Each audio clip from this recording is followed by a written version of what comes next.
ना छपर ना छानी सब कहे ऐसे नहीं बीट पे ना कुर्ता ना धोती सरबा है कि पिए लगा जा खाली में पतिया हो अरे पिए लगा जा खाली में पतिया हो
बाबा अपने रिहा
आज बहुत सारी महिलाएं सोमवारी का व्रत की होंगी, भोले बाबा जैसा पति मिले, लेकिन भोले बाबा जो है दूसरों के लिए जीते हैं, अपने लिए नहीं जीते, दूसरे की माया में मती में मराए रहते हैं। अरे दूसरा के माया में मताले मतिया हो डम डम है डम डम। अच्छा तालियां कैसे बजानी, देखिए खाली खाली दूसरा के माया में मताले मतिया हो डम डम डम, ऐसे बजाना है हो डम डम डम हो डम डम डम हो डम डम डम।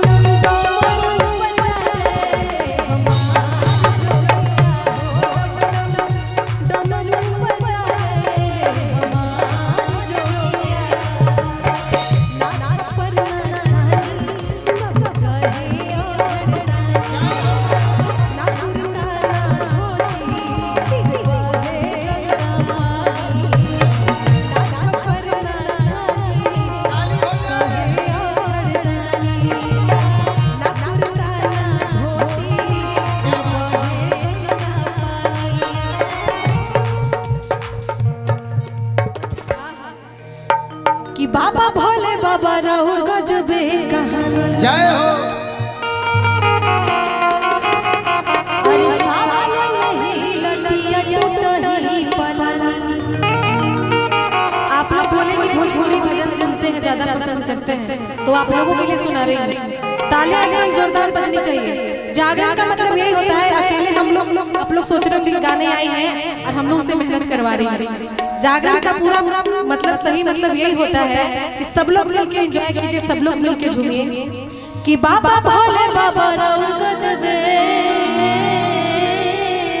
कहानी।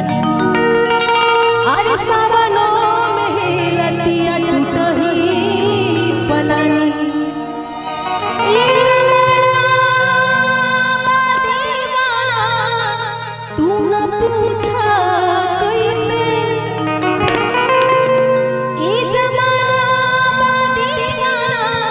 अरे तू न पूछा कैसे हमर जोगिया के कि शिव बड़ दुनिया में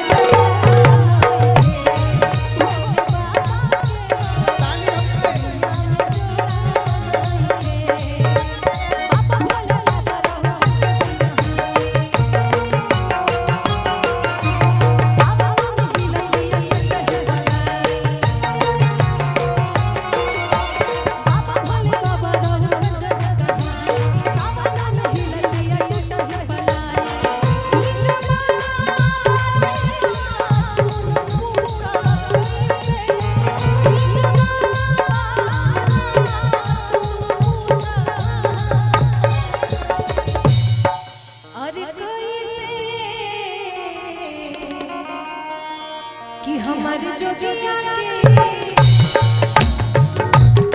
भोले बाबा के दुनिया में